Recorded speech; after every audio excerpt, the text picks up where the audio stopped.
విఘ్నేశ్వర షణ్ముఖ పార్వతీ సమేత పరమేశ్వరాయ నమః. Ramadevi astro and వాస్తు ఛానల్ని వీక్షిస్తున్న ప్రేక్షకులకు శ్రీ క్రోధినామ సంవత్సర ఉగాది శుభాకాంక్షలు. క్రోధినామ సంవత్సరంలో గ్రహ సంచారం ఇలా ఉంది. మనం చెప్పుకునేవి సంవత్సర ఫలితాలు కనుక పెద్ద గ్రహాలైన గురువు, శని, రాహు, కేతువుల స్థితి, యుతి, గతుల ఆధారంగా సంవత్సర ఫలితాలు ఉంటాయి. గురువు మేషరాశిలో సంచారం చేస్తూ మే 1వ తేదీన వృషభ రాశిలోకి ప్రవేశిస్తాడు.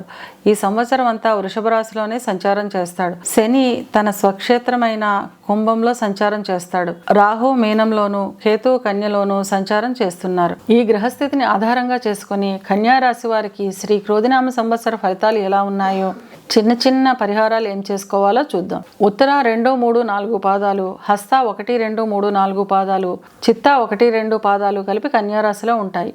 కన్యారాశికి అధిపతి బుధుడు. కన్యారాశి వారికి ఈ సంవత్సరం ఆదాయం 5, వ్యయం 5, రాజ్యపూజ్యం 5, అవమానం 2. కన్యారాశి వారికి ఈ సంవత్సరం యోగదాయకంగా ఉంటుంది. ధన ఆదాయం బాగుంటుంది. బంధుమిత్రులతో కలిసి ఆనందంగా ఆహ్లాదంగా గడుపుతారు. నూతన గృహాలు కొనుగోలు చేస్తారు.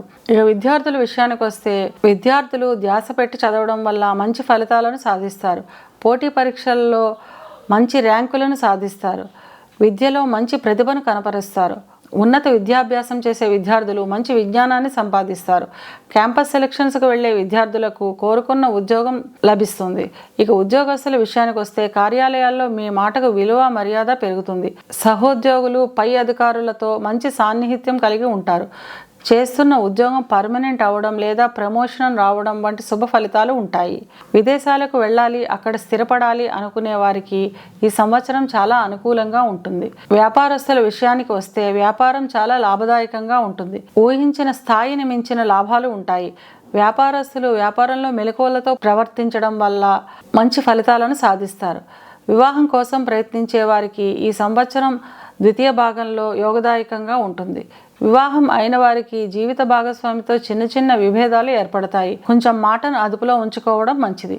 చిన్న చిన్న మాటలే పెద్ద పెద్ద గొడవలకు దారితీసే అవకాశం ఉంటుంది.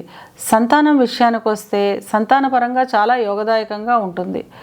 సంతానానికి సంబంధించిన శుభవార్తలను వింటారు.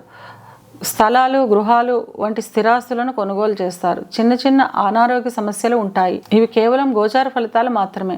గోచార ఫలితాలు పూర్తిగా జన్మజాతక చక్రంపై ఆధారపడి పనిచేస్తాయి కనుక తమ జన్మజాతక చక్రాన్ని విశ్లేషణ చేయించుకోవాలి అనుకునేవారు క్రింది నెంబర్కి వాట్సాప్ చేసి కన్సల్టేషన్ తీసుకోండి. కన్యా రాశి వారు అనుకూలతను పెంచుకోవడానికి, ప్రతికూలతను తగ్గించుకోవడానికి సంకటహర గణేశ స్తోత్రాన్ని చదవడం లేదా వినడం వల్ల అంతా మంచిగా జరుగుతుంది.